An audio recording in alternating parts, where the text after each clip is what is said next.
The Haunted Grave of Mercy Brown, Rhode Island, USA. Welcome to another journey into the world of true horror stories. Tonight, we'll uncover the chilling tale of Mercy Brown a young woman whose death in the late 19th century marked the start of one of America's most infamous supernatural legends. Known as the Last American Vampire. Mercy's grave in rural Rhode Island remains a place of unease, steeped in mystery, fear, and the unexplained. But what really happened to Mercy, and why do so many believe her spirit never truly left the world of the living? Stay close as we unravel the haunting story of the Vampire of Exeter. In the late 1800s, life was unforgiving in New England. Families were tightly bound to the land, and diseases like tuberculosis, then called consumption ravaged entire communities. For the Brown family of Exeter, Rhode Island, tragedy struck repeatedly. George and Mary Brown, local farmers, had 3 children: Mary Olive, Edwin, and Mercy Lena. By the time the story begins, Mary Brown, the mother, and Mary Olive, the eldest daughter, had already succumbed to consumption, leaving George to care for his remaining children. But soon, Edwin, the only son, fell gravely ill. He was pale, frail, and constantly coughing, hallmarks of the disease that had taken his mother and sister. Mercy, the youngest, seemed healthy at first. But then, in January of 1892, at just 19 years old, she too succumbed to consumption. She was buried in the family plot at Chestnut Hill Cemetery, a quiet, windswept place surrounded by the rolling hills of rural Rhode Island. But Mercy's death was only the beginning. As Edwin's condition worsened, panic gripped the small community. The Browns were not the only family being devastated by consumption. Across New England, death seemed to linger like a shadow, and desperate people began to seek answers in folklore. A chilling superstition spread like wildfire. The dead might not rest peacefully. Instead, they could rise from their graves as vampires, feeding on the life force of the living and draining their families of health and vitality. Whispers began circulating that Mercy Brown might be one such creature. Her death was too recent.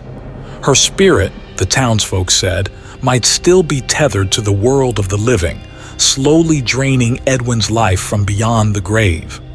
Desperate and afraid, George Brown agreed to something unthinkable.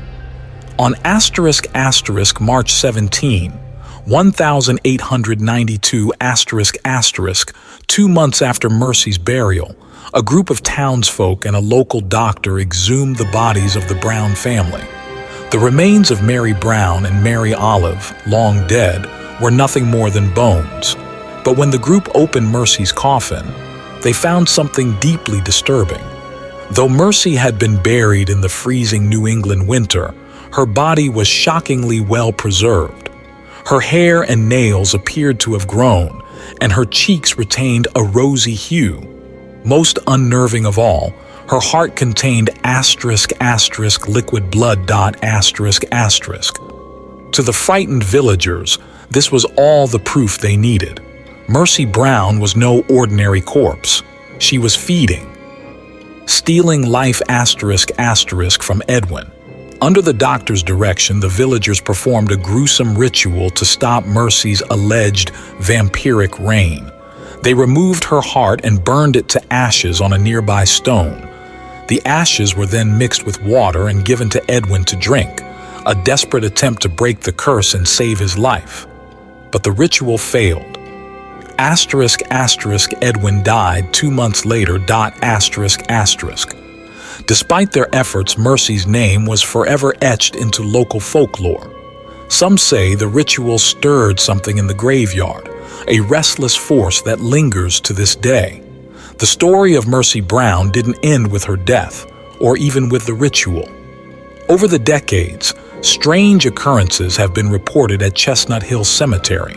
Visitors claim to hear *** whispers in the wind, ***, and see strange figures standing near Mercy's grave.